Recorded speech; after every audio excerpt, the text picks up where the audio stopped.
कक्षा 9 विषय गणित प्रश्नावली 1.3।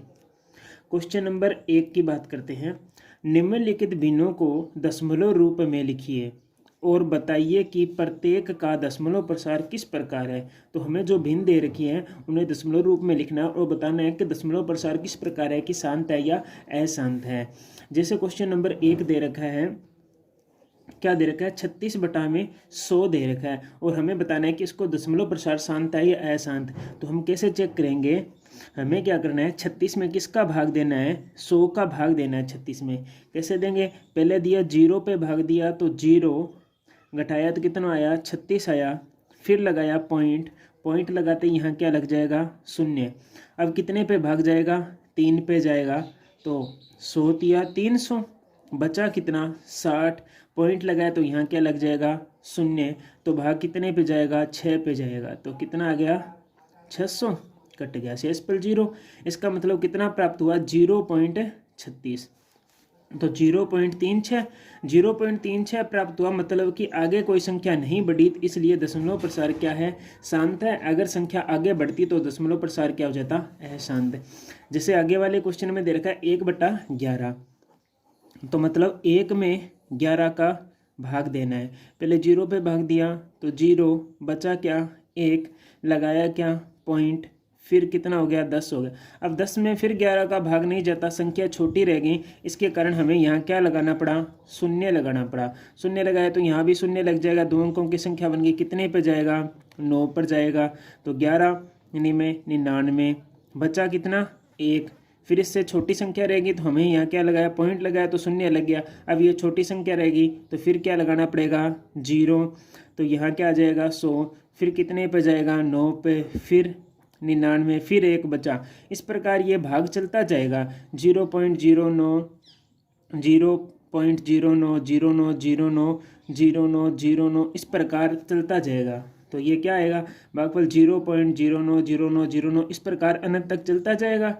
इस प्रकार चलता जाएगा तो हम इसको किस प्रकार लिखते हैं, 0.09 के ऊपर क्या, दोनों के ऊपर क्या आ जाएगा, बार आ जाएगा। जो संख्या रिपीट हो रही है उसके ऊपर इसको बार का चिन्ह लगा देंगे तो ये संख्या क्या कहलाती है, अशांत, शांत नहीं है। अगर दशमलव के बाद इस प्रकार संख्या रुक जाती पॉइंट के बाद में तो शांत होता, पॉइंट के बाद में संख्या रुक नहीं रही है तो क्या है, अशांत आवर्ती या अनवसानी पुनरावृत्ति भी बोलती हैं। इसे अंक की पुनरावृत्ति है ना, 0 की पुनरावृत्ति हो रही है तो इसे पुनरावृत्ति बोलते हैं। तो इसी प्रकार देखो तीसरा, 4 से 1/8 इसको हल करेंगे तो 8 चुके 32 और 1 33, 33/8, 33 में 8 का भाग देंगे।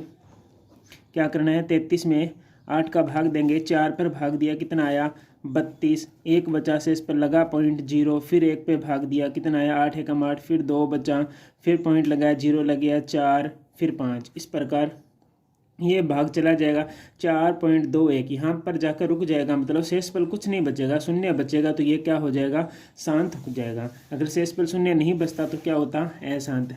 आगे वाला क्वेश्चन दे रखा है 3/13 दे रखा है। इसका मतलब है 3 में हमें किसका भाग देना है, 13 का भाग देकर देखना है कि क्या आ रहा है, शांत या अशांत। पहले 0 पे भाग दिया तो क्या है, 0, बचा कितना 3। अब लगा दिया मैंने पॉइंट तो यहाँ लग जाएगा 0।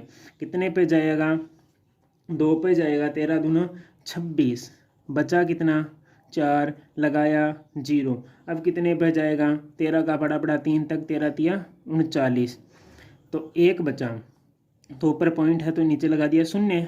अब भाग नहीं जाएगा, इससे छोटी संख्या रहेगी तो हमें ऊपर क्या लगाना पड़ेगा, 0 लगाना पड़ेगा। तो यहाँ क्या लग जाएगा, 0। अब कितना हो गया, 100 हो गया। तो अब कितने पे जाएगा, 7 पे जाएगा। 13 7 कितने होते हैं, 91। तो ये गया 7 पे गया तो बचा कितना, 100 में से 91 गए तो हमारे पास में कितना बचा, 9 बचा तो यहाँ लगा दिया पॉइंट। अब कितने पे जाएगा, 6 पर, क्योंकि 13 छिक्की कितने होते हैं, 78, 13 छिक्की 78। तो बचा कितना, 10 में से 8 गए 2, 1 12, लगाया 0। अब कितने पे जाएगा, 9 पे, 13 का भाग दिया 9 पे, 13 निमा 117, बचा कितना 3।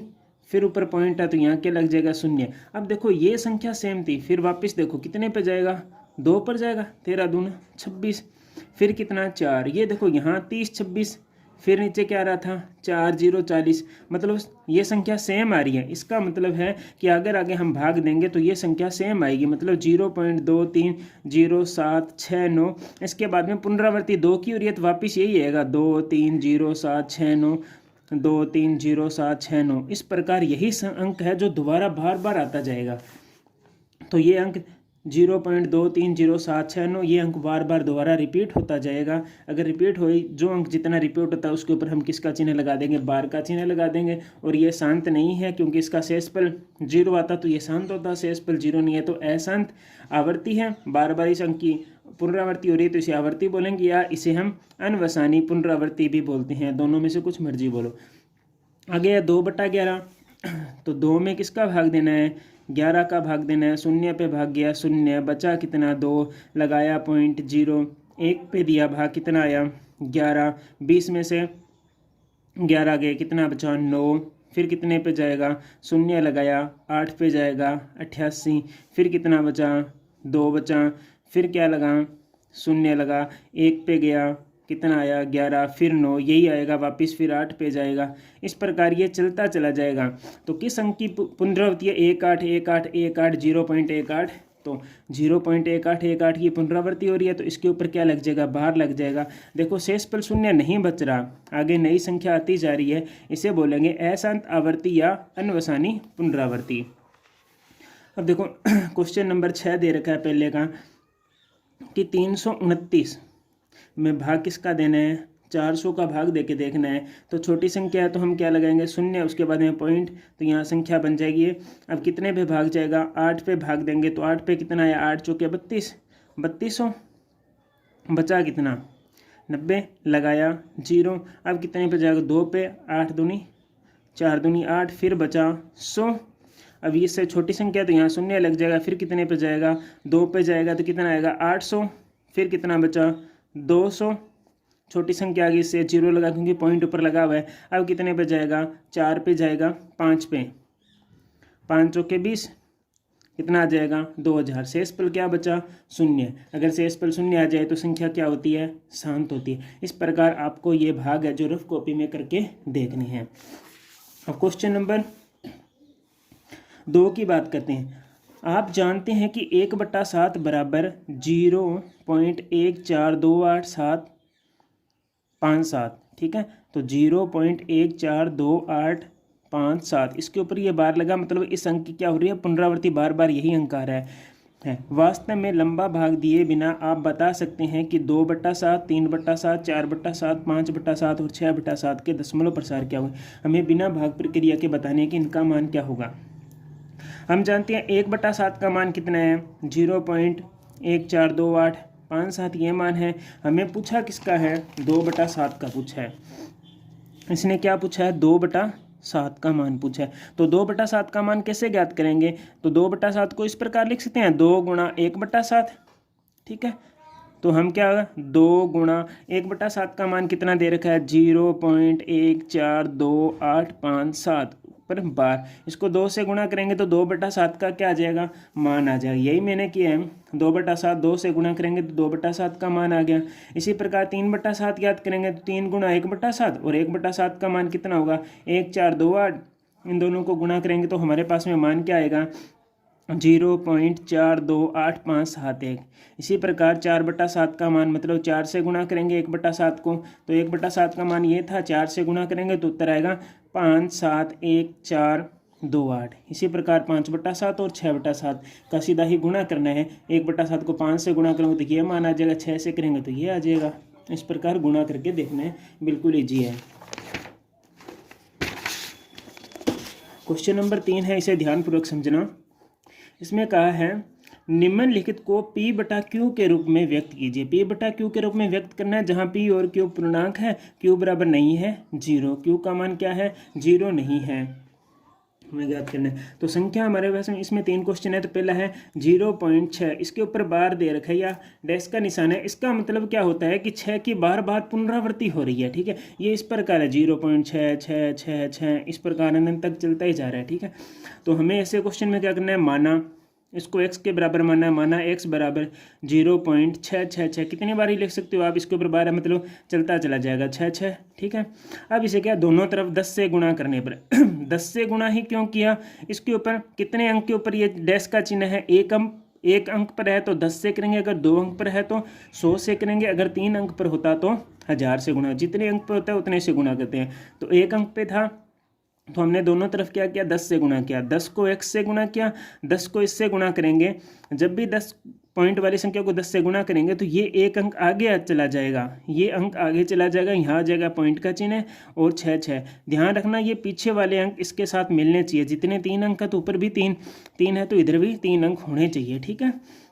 तो समीकरण 1 व समीकरण 2 बन गई। अब क्या करना है, समीकरण 2 में से समीकरण 1 को घटाना है, दोनों समीकरण लिख दी, समीकरण 2 समीकरण 1 घटाना है। तो 10x में से x गया तो कितना बचा 9x, 6 में से 6 गया 0, 6 में से 6 गया 0, 6 में से 6 गया 0 और 6 में से 0 गया तो क्या बचेगा 6, यहाँ है पॉइंट। अब आपको पता है पॉइंट के बाद में शून्य हो तो उसकी वैल्यू नहीं है, तो क्या बचा 6 बचा, 9x बराबर 6, तो x बराबर कितना आ जाएगा 6/9, इसको काट देंगे तो क्या आएगा 2/3। आगे वाला क्वेश्चन सेम ही है, 0.47, 7 के ऊपर डैश का चिन्ह है, इसका मतलब माना x बराबर 0.47 की पुनरावृत्ति हो रही है, 7 7 7 7, इस प्रकार 7 की क्या हो रही है पुनरावृत्ति हो रही है। एक अंक पे डैश है तो हम किससे गुणा करेंगे 10 से गुणा करेंगे, तो हमने क्या किया दोनों तरफ 10 से गुणा किया, तो ये हो गया 10x और इसको 10 से गुणा करेंगे तो ये 4 आगे चला जाएगा, एक अंक आगे चला जाएगा, एक अंक आगे आया तो 4.7777 इस प्रकार आया। अब समीकरण 2 में से समीकरण 1 को घटाना है, तो समीकरण 2 ये रही और समीकरण 1 ये रही, घटाएंगे तो 7 में से 7 गया 0 0 0 0, इनमें से घटाएंगे और 7 में से 4 गया कितना बचा 3, 7 में से 4 गया 3 पॉइंट, यहाँ क्या 4 में से 0 गया 4, ठीक है। तो इधर 10 में से x गया कितना बचा 9x, तो इसके बाद में ये 0 n की तो वैल्यू है नहीं, तो हमारे पास में संख्या क्या बची 4.3 0 0, तो हम नीचे लिखेंगे तो क्या आएगा 9x बराबर 4.3, ये संख्या बची। अब ये संख्या गुणा में है, इधर आएगी तो भाग में आ जाएगी। अब कितने अंक के बाद में पॉइंट है, एक अंक के बाद में पॉइंट है इधर से, तो हम नीचे क्या लगा देंगे 1 0, अगर 2 अंक के बाद में होता तो 2, तो इसका आंसर क्या आ जाएगा 4390। क्वेश्चन नंबर 3 क्या दे रखा है 0.001, इसके ऊपर दे रखा है डैश का चिन्ह है, 3 अंकों पे दे रखा है, ठीक है, मतलब इन 3 अंकों की पुनरावृत्ति हो रही है। तो माना x बराबर 0.011 0 1 0 0 1, इस प्रकार इनकी पुनरावृत्ति चल रही है, ठीक है। तो देखो कितने अंक पे 3 अंक पे है, तो किससे गुणा करेंगे 1000 से गुणा करेंगे, तो दोनों तरफ 1000 से गुणा करेंगे, x को 1000 से गुणा किया क्या आया x। अब इस संख्या को 1000 से गुणा करेंगे, इस संख्या को, तो 3 अंक आगे चले जाएंगे पॉइंट के आगे, कौन से 0 0 1, ठीक है, ये 3 आ जाएंगे, इसके बाद में पॉइंट आएगा, क्या आएगा 0 0 1 0 0 1 0 0 1, इस प्रकार आएगा। तो देखो एक से पहले अगर शून्य हो उनकी तो कोई वैल्यू नहीं है, इसलिए मैंने 1 को लिखा है, शून्य को लिखा नहीं, यहाँ क्या लिख दिया सीधा 1 लिख दिया और वो सेम अंक लिख दियो 0 0 1 0 0 1 0 0 1, इस प्रकार। और वही प्रक्रिया समीकरण 2 में से समीकरण 1 को घटाना है, ये समीकरण 2 है, ये 1 है, दोनों को लिखा, 1000 में से x गया कितना बचा 999, ठीक है। इधर घटाएंगे तो सभी में क्या बचेगा 0 ही बचेगा, कट जाएगा, क्योंकि दोनों संख्या समान रखनी होती है, इतने अंक ऊपर जितने अंक का इधर ही इतने ही अंक लेने होंगे हमें, ठीक है। तो ये 0 हो गया, 1 में से 0 गया 1। अब पॉइंट के बाद में जितनी भी जीरो उनकी कोई वैल्यू नहीं होती, तो यहाँ क्या बचेगा 1 बचा, तो 999 x बराबर 1, x बराबर क्या आ जाएगा ये 999 इसके भाग में आ जाएगा, तो 1/99, ये इसका उत्तर है। अब देखो question number 4, 0.999 dash dash dash, मतलब इस प्रकार ये 9 की प्रक्रिया चल रही है, को P/Q के रूप में व्यक्त कीजिए। क्या आप अपने उत्तर से आश्चर्यचकित हैं? अपने अध्यापक और कक्षा के सहभागियों के साथ उत्तर की सार्थकता पर चर्चा कीजिए। तो हमें P/Q के रूप में इसे लिखना है, तो वही माना x बराबर क्या दे रखा है 0.999। अब देखो इसका मतलब क्या है 0.9 का मतलब है 9 के ऊपर डैश का निशान है, 9 की पुनरावृत्ति हो रही है, जिस अंक की पुनरावृत्ति होती है उसके ऊपर डैश का निशान लगाते हैं। तो एक ही अंक 9 की पुनरावृत्ति हो रही है, इसलिए मतलब एक अंक है, ठीक है। तो पुनरावृत्ति 9 9 की हो रही है तो 1 पे लगेगा, तो 1 पे लगेगा तो किससे गुणा होगी, 10 से। तो दोनों तरफ 10 से गुणा करेंगे, इसको x को 10 से गुणा किया 10x, इस पूरी संख्या को 10 से गुणा करेंगे तो ये 9 आगे चला जाएगा 1 अंक, ठीक है। और बचेगा क्या, 0.999। ये दोनों संख्याएं क्या है, समान करनी होती है, ठीक है। तो वही समीकरण 2 में से समीकरण 1 को घटाना है, समीकरण 2 में से समीकरण 2 को लिखा, समीकरण 1 को लिखा, घटाया 10x में 9x बचेगा, इधर से 9 में 0 0, 9 में से 9 गया 0, 9 में से 9 गया 0, पॉइंट का पॉइंट, 9 में से 0 गया 9।